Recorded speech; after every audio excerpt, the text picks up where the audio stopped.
and welcome back to the Goodreads Virtual Book Club. I'm Brianna, and this is Jasmine. And this month we read Velvet Was the Night by Silvia Moreno-Garcia. We have read one other of her books for this book club, Mexican Gothic. Don't expect anything like Mexican Gothic, however, because this book is very, very different. And you're going to get two very different perspectives in this book club, I think, because I loved the book. And I hated it. So let's get into it. And I never read Mexican Gothic, so this is my first into her, and she did not impress me. This is Jasmine's first foray into Silvia Moreno-Garcia, who is kind of a genre master. Like, she is a genre chameleon. Every book she writes is slightly different. Mexican Gothic was obviously Gothic horror. Velvet Was the Night is noir to me, not necessarily to Jasmine. No. And then she also has fantasy and science fiction, so she's just kind of all over the place. But before we get into our discussion of this lovely book, let's just give you a small summary of what it's about. So Velvet Was the Night, we'll say arguably has two main characters. The first being Maite. She's a 30-year-old woman who is just really lonely and unhappy with her life. She lives in an apartment building in Mexico City. She works at a law office firm, and it's like that's basically kind of all she does. Like, she's kind of stuck in her little bubble, pigeonholed there, and she's really unhappy but can't break free. Our other main character, his name is Elvis. That is his code name. He is part of kind of like a secret police organization called the Hawks, and they are looking for communist spies in Mexico. This is set in early 1970s Mexico. So this is like the bare bones basic rundown of what this book is about. And we can agree on that. We can agree on this one point. Yes. We may not agree on anything else, but that is the bare bones of what this book is about. So I guess first we can talk about the genre. I feel like this book, and Silvia Moreno-Garcia also calls this book a noir. To me, Velvet Was the Night was very reminiscent of a classic noir, like The Maltese Falcon, because you've got the femme fatale, which Jasmine doesn't agree, but the femme fatale is main/tertiary character called Leonora, who is Maite's neighbor. And she asks Maite to watch her cat for her because she is going on vacation. And Maite watches different pets in the building for extra cash. And so she agrees. And so Leonora sets off this search for this missing film photos that everyone is looking for, like a true femme fatale, like the Maltese Falcon, where you have the instigator who sets off this search. I'm just gonna let you finish. And so everybody is looking for this one piece of thing. And in true noir fashion, nobody is wholly good. Everybody is slightly bad. Everybody has their own motives that they're looking for. And the only thing that truly differs from a classic noir is there's no solitary lone detective figure. It's all pretty much groups of people. You can agree with that, right? I can agree with that. Yeah. Sounds great. I love it. It's not noir, but yeah, I love it. What do you think a noir is? What would it be to you? So, I don't really read noirs. I'm not really into that. But it's just a fiction book. It's just a fiction book that wasn't written well. Like, Leonora, how is she a femme fatale? She's not in the book. She's not smart. She just ran away and left a lady with her cat and her pictures. Correct. And no one knew about her pictures because lady just straight up stole it. Correct. We'll get into that. We'll get into it. It's like coincidences. This book, a book of coincidence. And I mean, I can kind of agree with that. Like, there are a lot of coincidences that kind of propel the plot. I think if you're going to frame it in the framing of a noir, Leonora is the femme fatale because she is the catalyst that sets the plot into motion. But everybody is wants to be with her and is looking for her in different formats. But when you think femme fatale, you think someone who has their finger in all the pies, right? She does. She doesn't. She's not necessarily on purpose, but she does have her finger. So she's an accidental femme fatale. That doesn't make you a femme fatale. It just makes you a derp to derp. It does to me. She's her femme fatale. She's not. She's nothing. She's just someone that happens to leave a cat with somebody else and take some pictures that she didn't know what she was doing. Arguable. She knew what she was doing, and she knew what those pictures are. She knew what they were worth. She ran away because she thought somebody was following her. They were. Yes, they were. After the end, and she found out, like, you know, stuff had happened, then she's like, oh, I feel now I should come back. Well, kind of. I don't feel like she was in the know, like a femme fatale would know. I think she was in the know. I think you're wrong. I think she was more in the know than you think she was. Was she fully in the know? Maybe not. It also might be. I listened to the book in the audio, yes. And you read the book. I read the book. So I hated the Audible. The narrator was pretty terrible for this audiobook. Yes. Switched from Spanish to English in like the most valley. Yeah, it was pretty horrendous. I would recommend reading it because I had a completely different take and I didn't listen to the audio. I can't say that that's, why Jasmine didn't like it. I think she just didn't like it. Yeah, if you're going to read it, I guess read it. Don't listen to it. I mean, if you must, if it's really on your list and you want to get through, you should read it. It's good. Maybe have someone else read it to you. Yeah, there you go. But anywho's, so we'll go back. So Maite is watching Leonora's cat for her for extra money.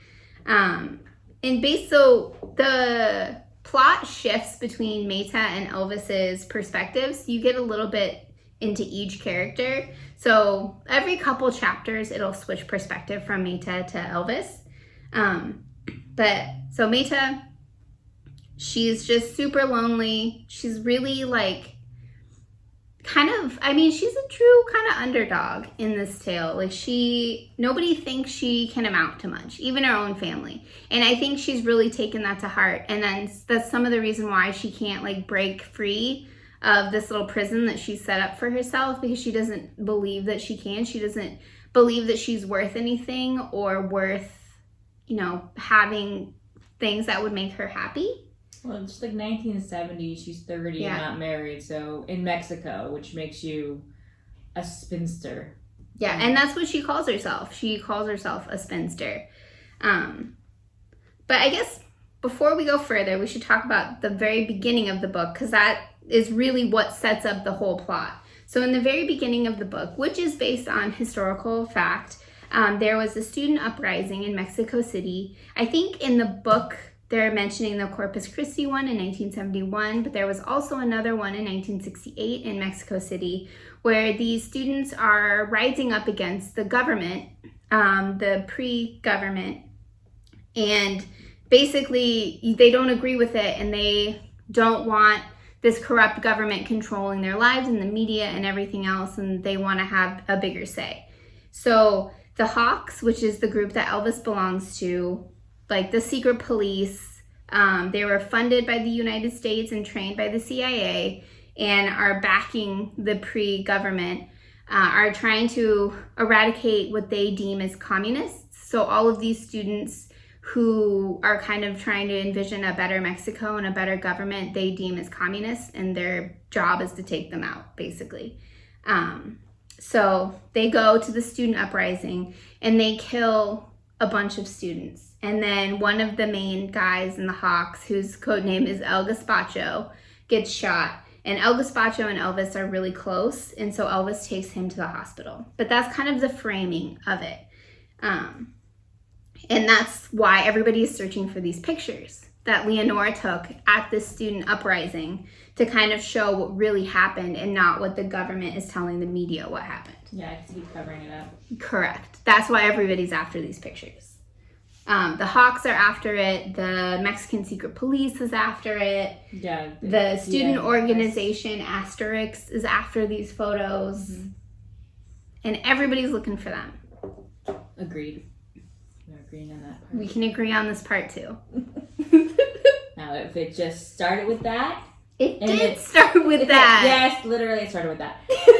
And then stayed in that, because you have the Red Scare. That's, we like that. We have CIA. We like that. Okay, we all these pieces that they had in the very beginning, I feel like were lost in the Maite Elvis storyline.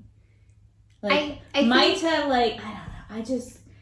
I feel like it would have been a stronger book if it was more non-fictional than more noir. So, like the afterword of this book, right? Amazing. I loved it. I would read an entire book on that afterword. So I feel like the inclusion of Maite and Elvis was to add some type of, which Jasmine will disagree with me, but to add an emotional element to this story, to give you somebody to connect to as you learn about this true to life event. But you didn't care about these people. I cared about them. There was no depth to me. Like, I think Elvis had a little bit more depth, but Maite, like, I just didn't care what happened to her. I still don't care. I mean, Maite she's not necessarily unlikable, but she's just so unhappy that she just exudes unhappiness.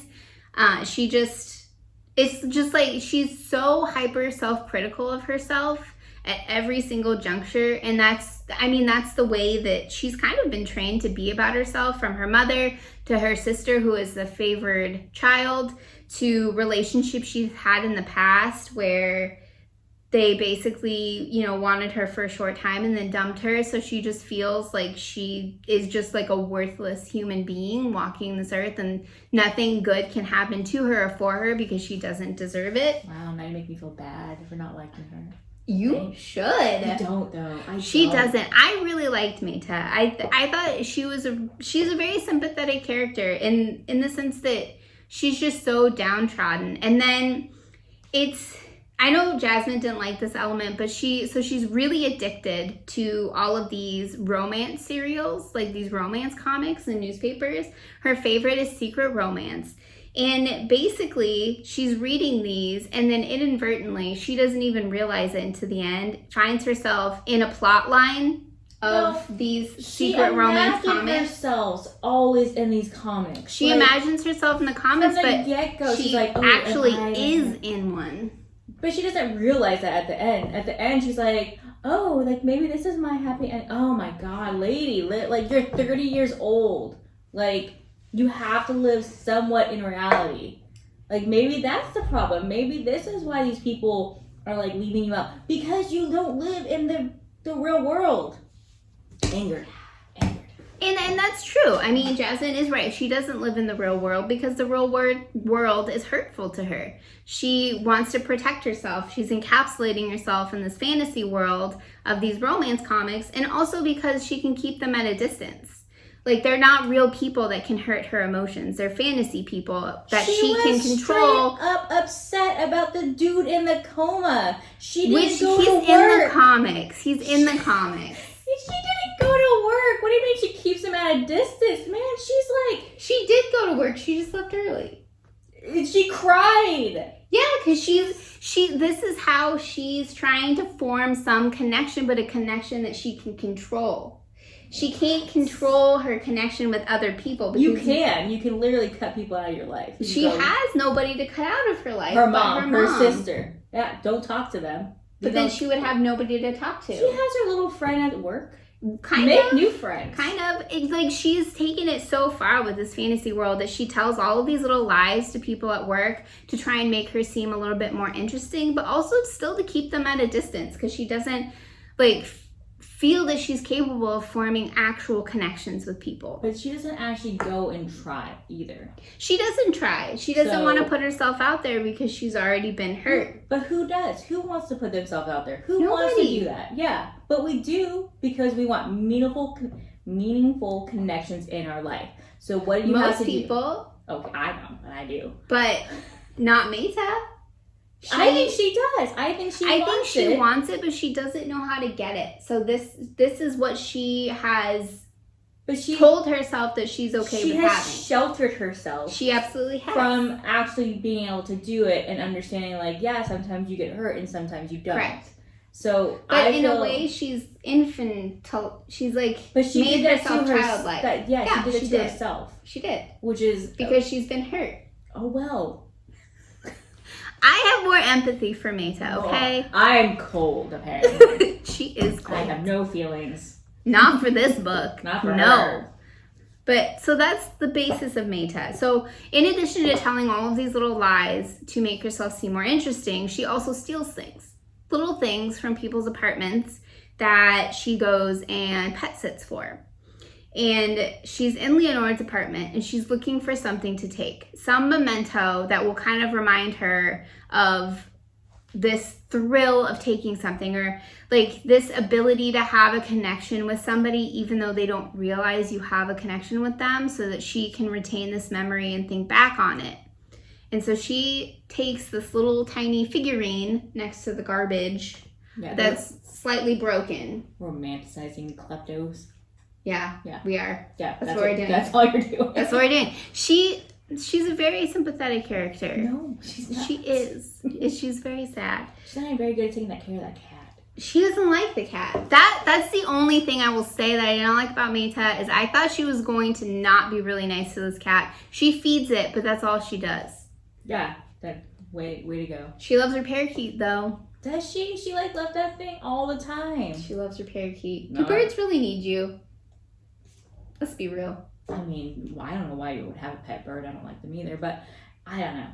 I don't think she liked that bird either. Well, I think she liked the parakeet. That's different, because that's when we really start getting into this convoluted plot with the pictures. Mm-hmm. She wasn't home very much. But she's living in this fantasy world, and another way that she kind of fantasizes about the world, that like through rose-colored glasses, let's say, is through music. She really, really likes music. And in the time period where we are in the 70s in Mexico, pretty much all popular music was outlawed because it was deemed immoral by the government. And so just like having this music and playing this music was kind of an act of rebellion in a sense. So that kind of segues into Elvis, our other main character. And he also really, really loves music, and he in his own way too has this like inner fantasy world where he like hypes himself up to be something that he's not. So he had a really tough upbringing, and he left home at a really, really young age. He basically had dyslexia, but the school thought he was stupid, so he dropped out.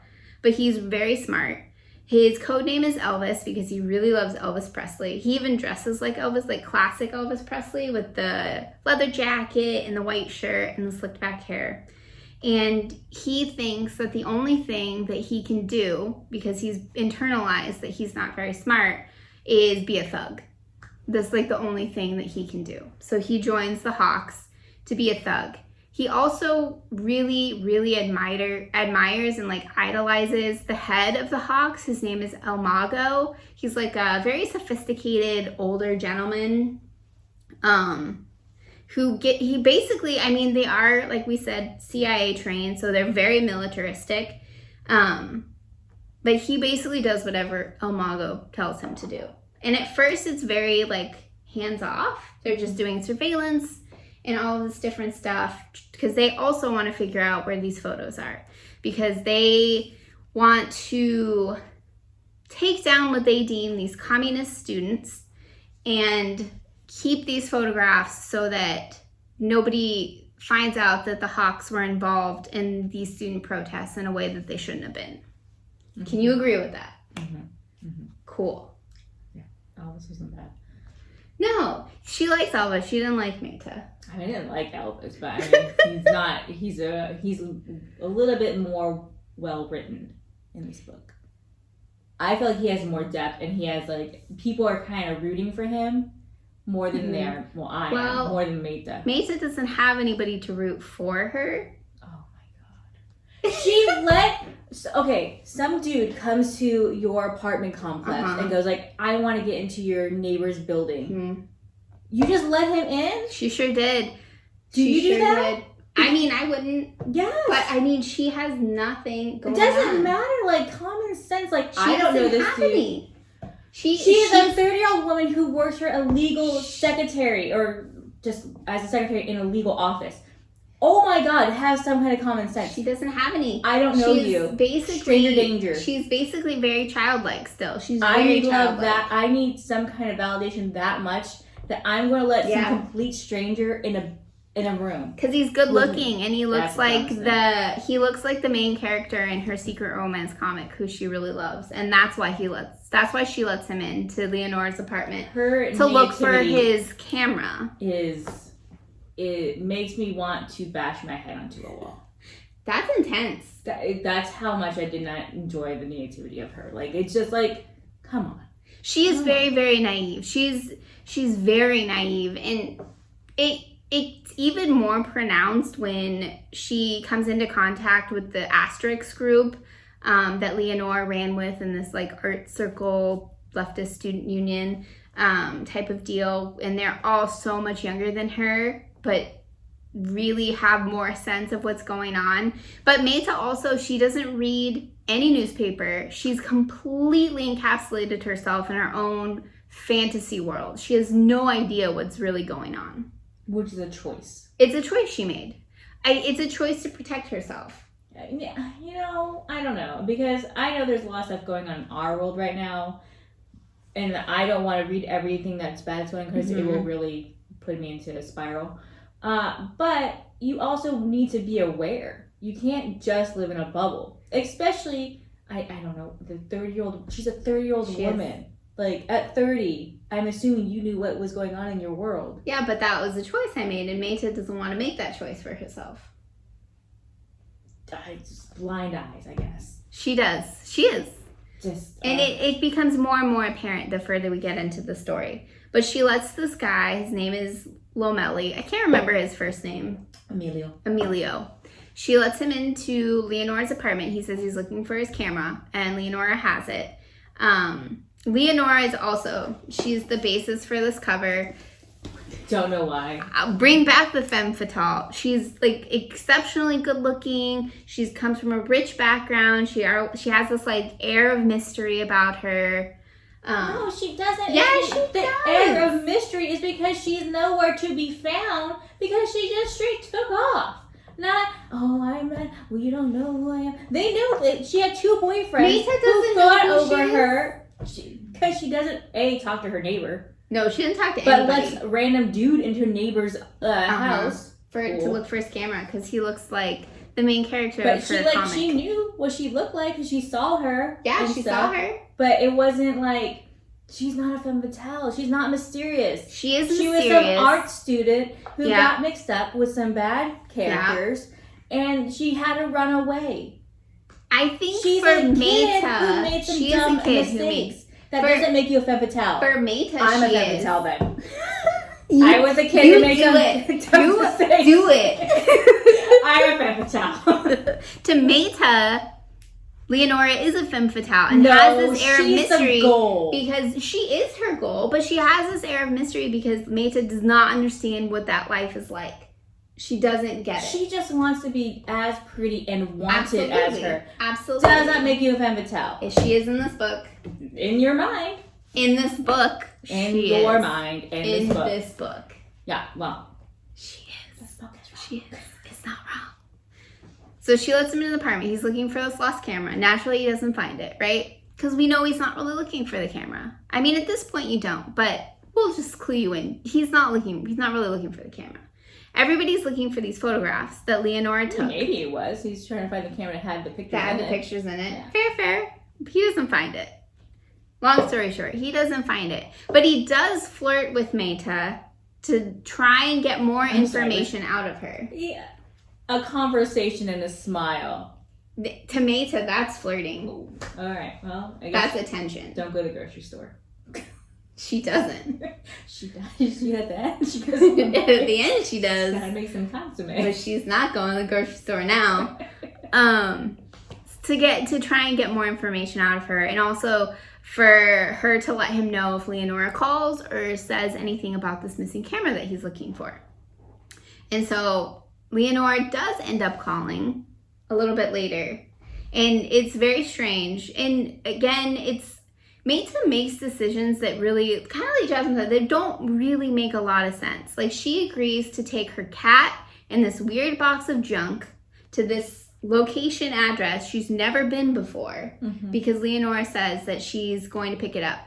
Leonora does promise her that she's going to pay her triple and that's cab all she fare, wants is money. and she just wants the money. She needs it. Well, she needs it because in her depressed state, she hates her job. She refuses to look for a different job because she doesn't think she could get it.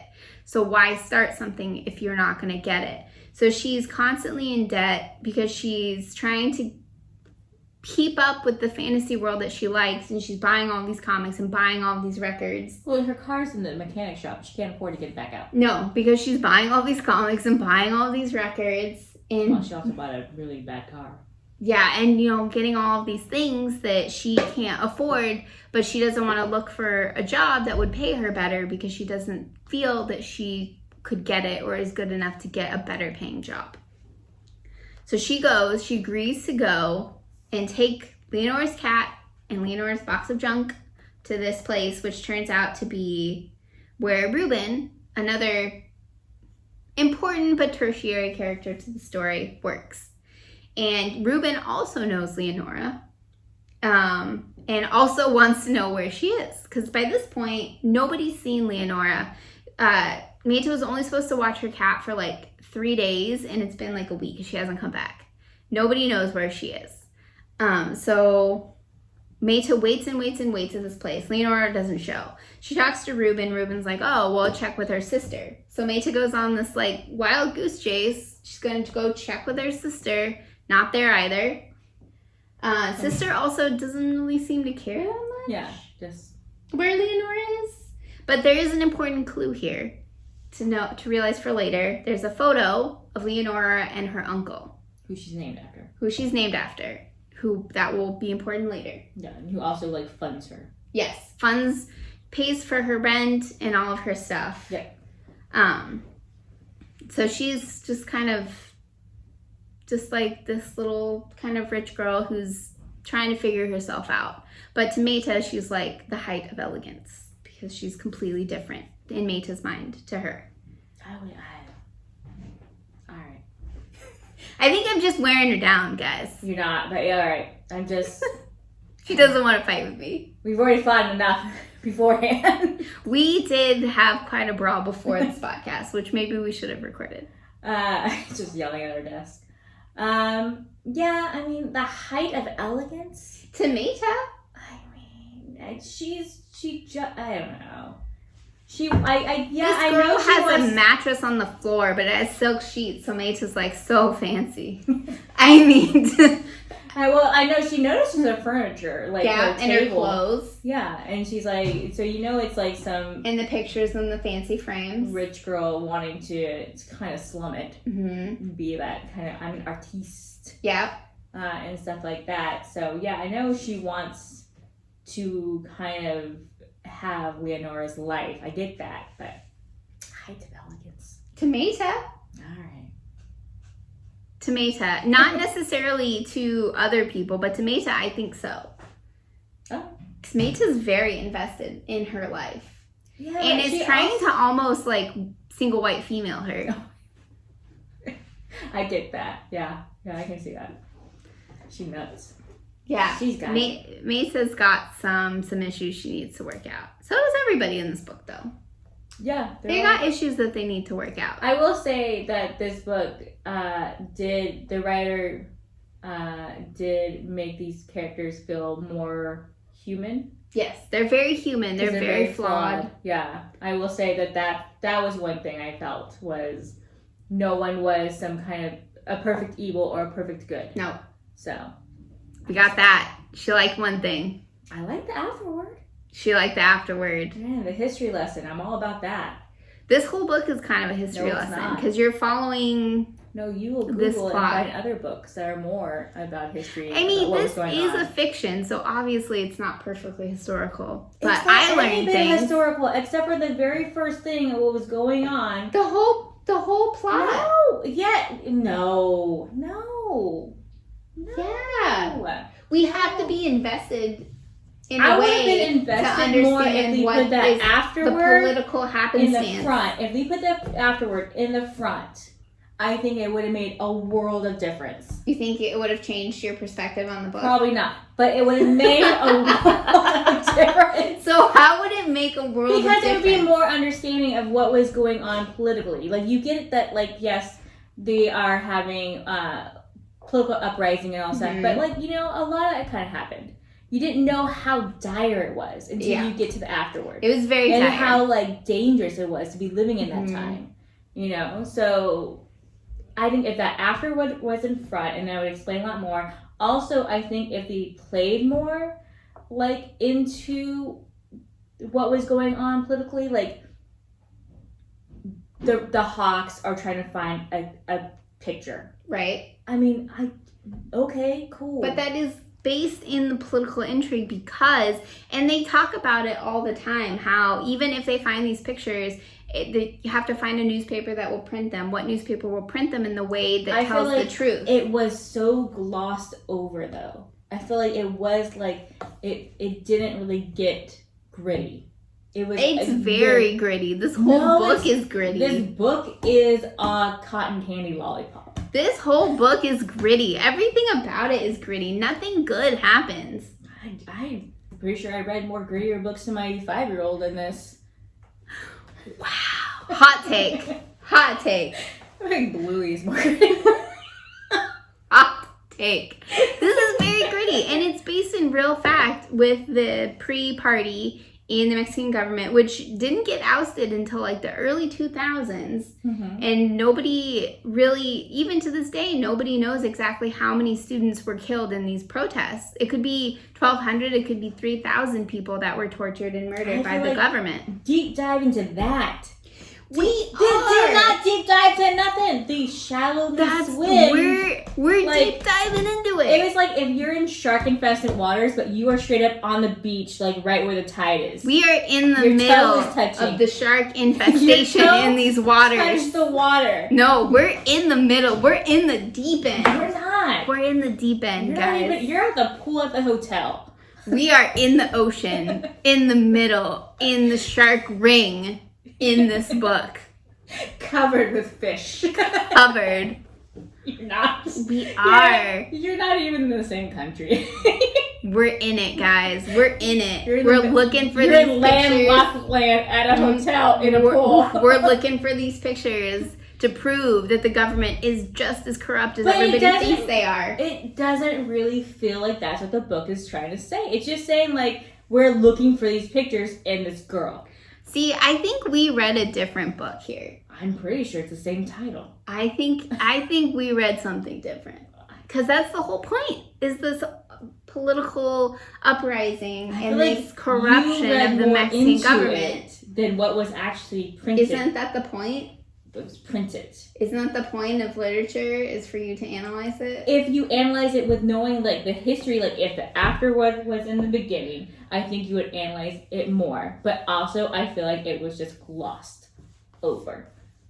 We're going to have to agree to disagree on this. We'll put a pin in it. We're going to have to agree to disagree. We can yell about this later because we both have very strong opinions about it. But that's the whole point. Like, Elvis is in the midst of political corruption. Whether he fully realizes it or not, he doesn't. He's moving along this corruption machine. He's a pawn. He is a pawn. He is a pawn. And he's even told that he's a pawn.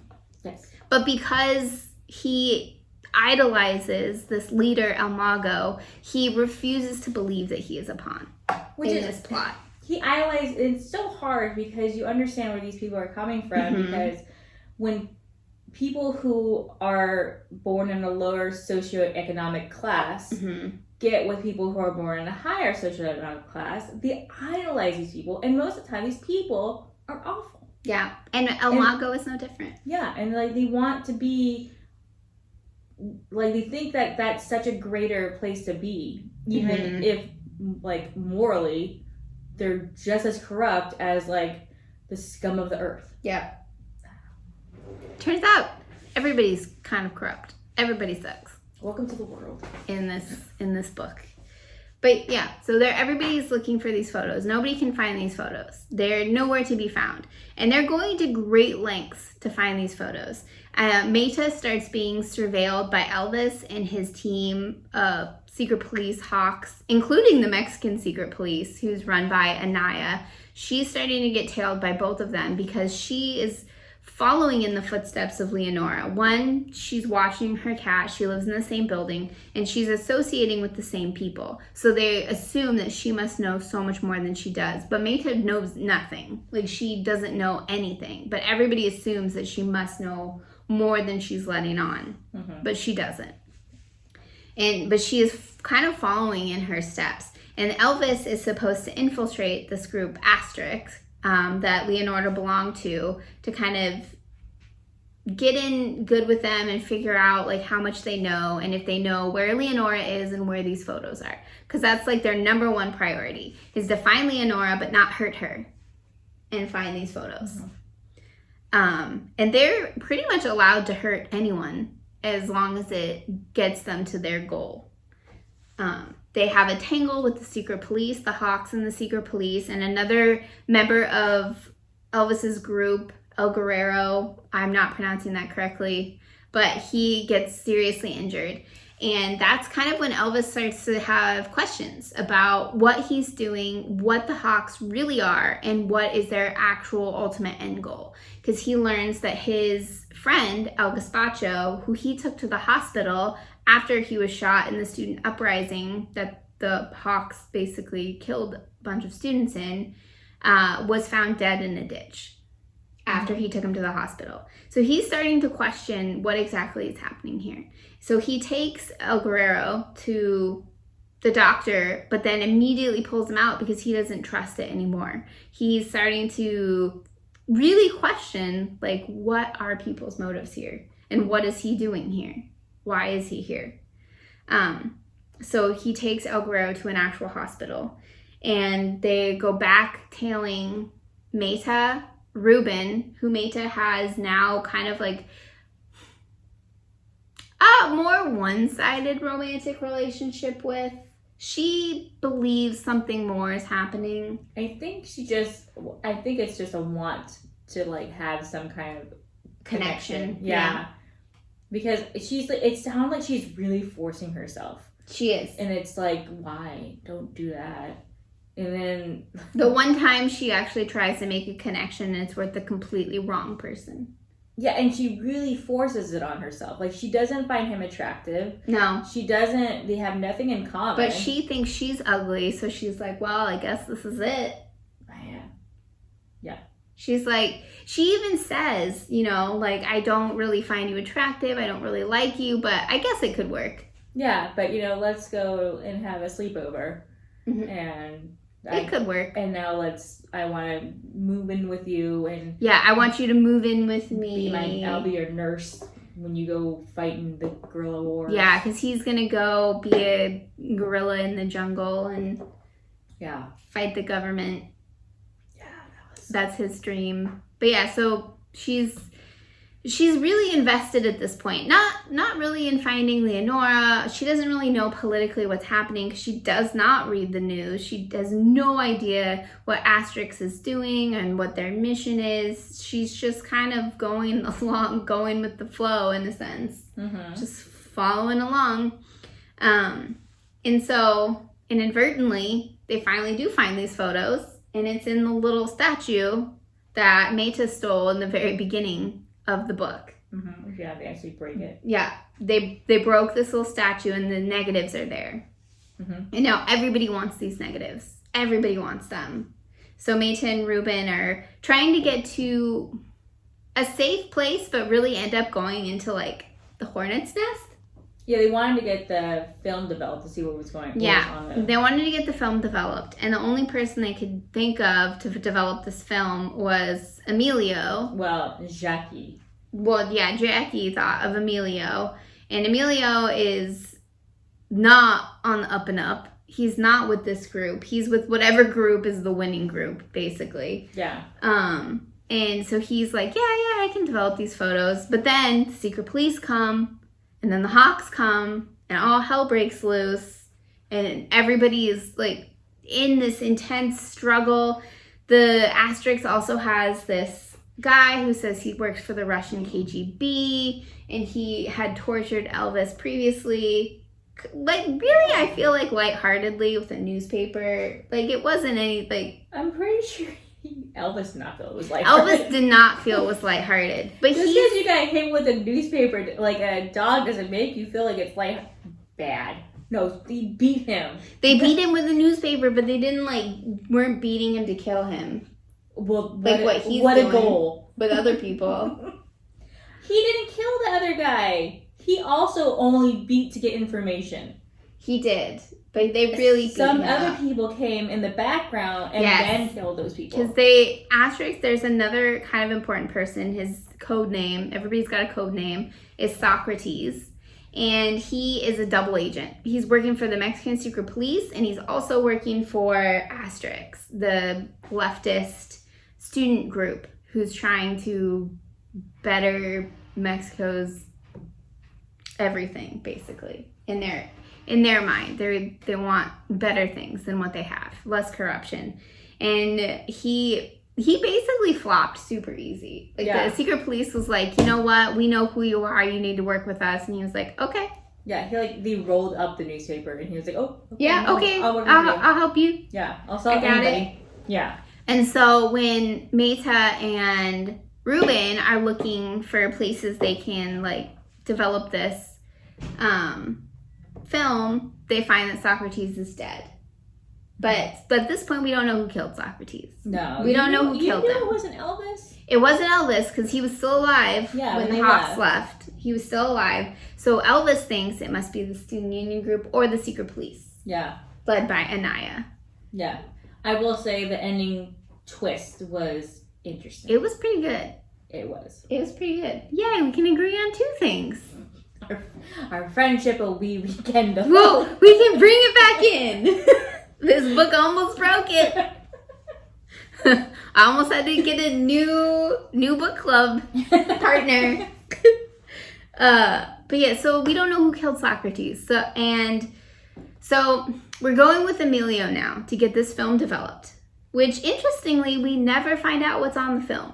Yeah, it gets destroyed. Yeah, it gets destroyed. So we never find out what's on it. It could have been completely innocuous. I would have loved it if it was pictures of her cat. That would have been the best. It would have been kind of funny. Because, like, everybody is in, like, literally a death battle to get these photos.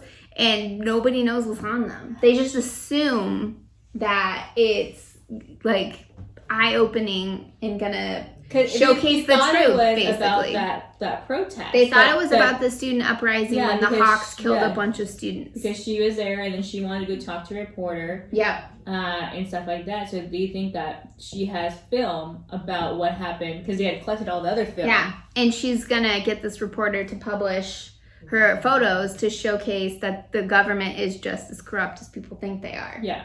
And that's why they want the photos. But they don't actually know what's on the photos. I'm hoping it's a cat.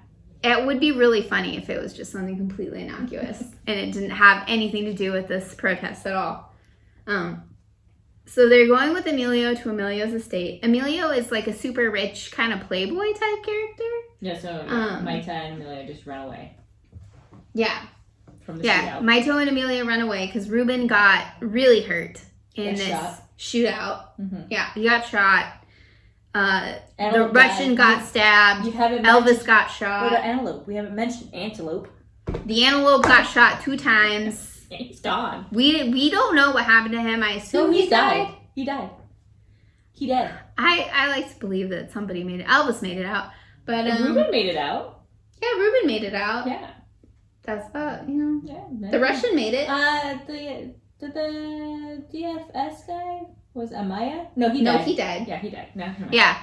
The DFS, which is the Mexican secret police, he died in this shootout as well. So Emilio and Maite go back to his house. He's like, yeah, I'm going to develop this film. Lo and behold.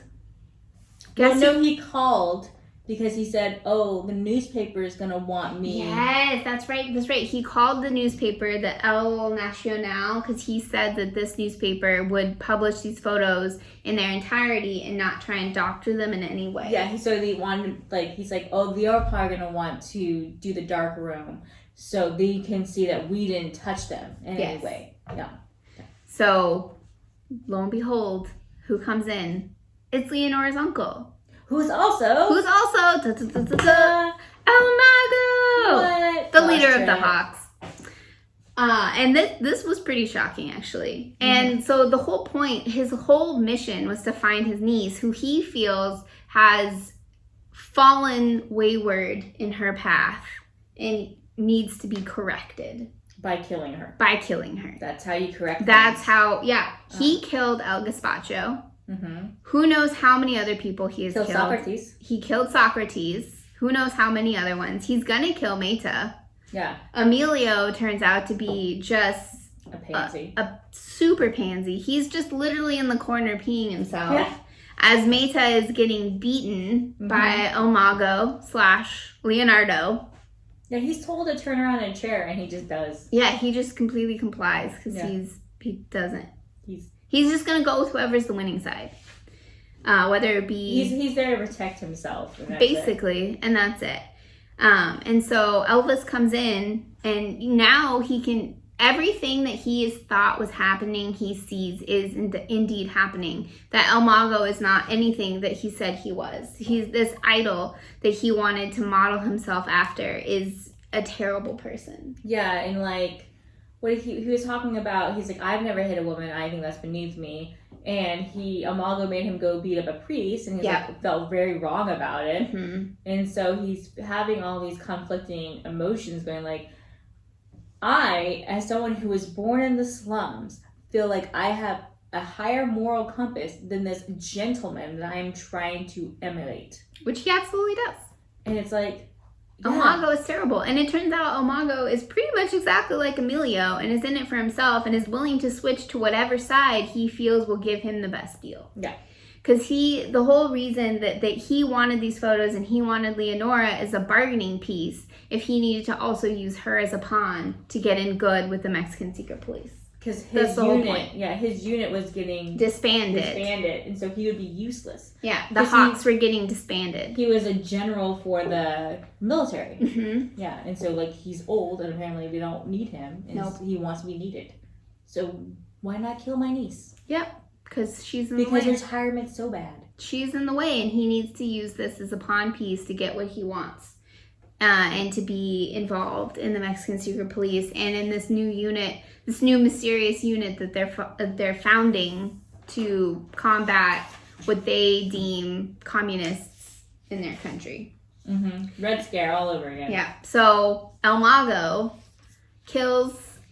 He takes a page. Elvis takes a page out of El Mago's book and doesn't use a gun because it's not like a manly weapon, and kills him with a screwdriver that he keeps to do all kinds of stuff with. Yeah, he's a handy guy. He's a very handy guy. Well, because it's not if you get stopped by the police, they're not going to confiscate your screwdriver. They're going to confiscate a knife, so he keeps a screwdriver. And he stabs him in the neck with a screwdriver. Kills El Mago. So basically, we've got two people standing now. Well, I mean, there's more. There's Ruben. Emilio's still there, but we don't care about him. Yeah, and I think this is truly what kind of starts to break up Maite's fantasy world, because she sees that these people that she's fantasized about, both Leonora and Emilio, and the great lives that they must lead, she sees that this is not the case, and they're not what she thinks that they are. So the book ends.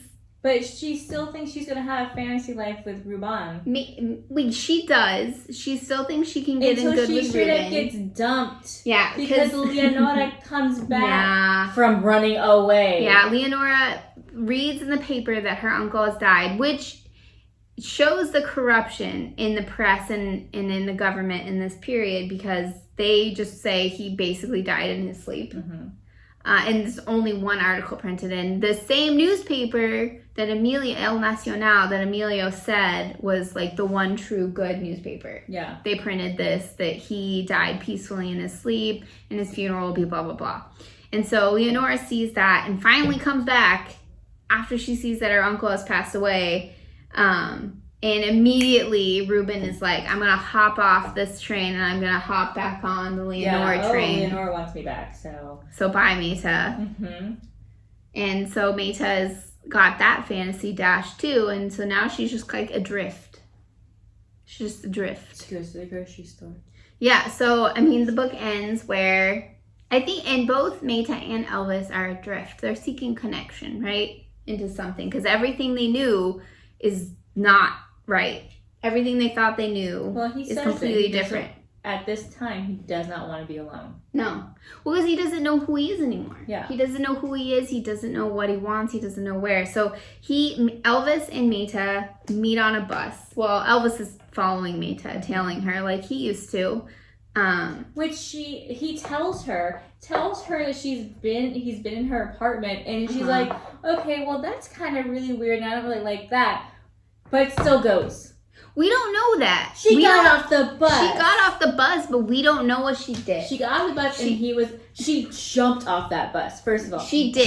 She got off. So Elvis is saying that he tells her his real name, which I cannot pronounce. I'm not going to try. And he tells her that he is going to go to this cafe, and he would love if she would go with him. That has a jukebox. Yeah, that has a jukebox, because they both love the same type of music. Yeah, it was a point in the book somewhere that they were at this cafe. Yeah, they were at a cafe. Maite was with Ruben, and they were kind of like flirting a little bit with each other. With eye contact.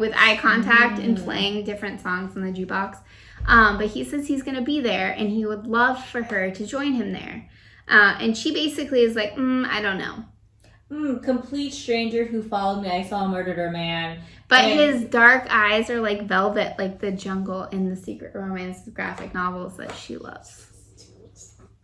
But sure, because that is what she said. Dark eyes, let me jump off this bus and go to a... He gets off. We don't know that. He gets off the bus, right? And she gets off at the next stop with her groceries and all of her stuff. Jumped. She does hurry. She gets off at the next stop. That's not her stop. That is not her stop. She should have went home. It is her stop. That's not her stop. It is her stop. No, it's not. It is. She said she can either go this way to go home or go this way to meet with Elvis. Elvis waves at her. Curtains. She went to go see him. We don't know if she did or didn't. I think she did. I think, honestly, as messed up as they both are, they're kind of perfect for each other.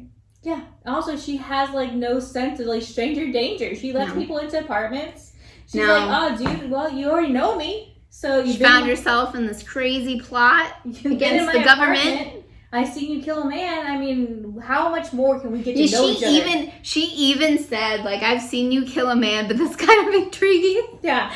That makes you interesting. Could you put that on your Match.com website? Yes, on your profile. Like, please. This book. I liked it a lot. I bet you did. We did fight about it earlier. The afterword of, like, the author telling you, like, what stemmed this book and, like, the history of, like, what was going on was so enlightening. And I wish that this was in the beginning. It also has a playlist that's available on Spotify if you would like to listen, because music does play a really big part in the novel. Maybe I'll listen to that. I actually like the music. But, like, this... What? 3 pages? Not even 3 pages. 2 pages. 2 and a quarter? That's like 2 pages. You take off the title. Was more interesting to me, and I was just in it, listening to it, than I was this entire book. It is a very slow burn, and I think that's, not in Jasmine's case, but if you have read any other Silvia Moreno-Garcia books, this is very, very different, because every book she writes is very different. There is a burn. There's quite a plot here. It's that classic, like, 30s, 40s noir type of deal. I know Jasmine disagrees with me, but I feel like there's a tiny plot hiding, like the Almago thing. Yes, I get, like, that That was cool. That was like, good job on you. The whole plot But good job is finding about some kind of interesting point to put in there. The whole plot is about the corruption of the Mexican government and them trying to prove it. That's the plot. But it's a big plot. They don't deep dive into that. They don't. They do. They're talking about it all the time. But in some ways, they don't. If in Maite's perspective, they don't, because she doesn't know anything about it. She doesn't know anything about it. She just finds herself in the middle of it. So they have two characters that know really nothing about what is going on. Correct. Because one's just following orders and one's just following a guy. And you're supposed to tell me that they're deep diving into the... They get in it. They do not get into nothing. They're literally in the middle of it. In this firestorm that is this corruption, all of this, they're in the very middle of it. But all they think about is there's photos that need to be hidden. Not what's going on in the background of why these photos need to be hidden so much. You know what's going on in the background through the tertiary characters who are telling you what's going on in the background. Slightly. They're telling you exactly what's going on in the background. You'll have to read it and find out. We would love to know what you think. Read it in the comments. Also read the afterword and maybe put that in the comments. Read the afterword first and then read the rest of it. I liked the book even before I read the afterword and before I did a Google deep dive on the Mexican Dirty War that the book is based on. Yeah.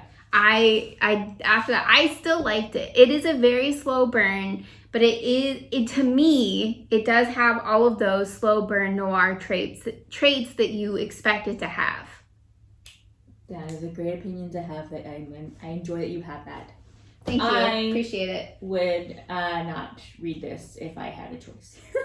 I did make her read this book. Do not listen to it, though. Do not. No, don't listen to it unless that is how you best take in information. But I think it's much better if you do read it. It will disassociate you from what's going on because of the accents are different. Yeah, it is kind of alarming when they're pronouncing names and places, because it takes place in Mexico City, that the pronunciation and the accent is correct, but then it goes straight into a very, very American like Southern California type of accent. Yes, and that's very hard to differentiate. And I think that could be, in a sense, like your major disconnect with the book is you weren't really in it because you're already taken out of it by the narration. It could be it. Also the writing.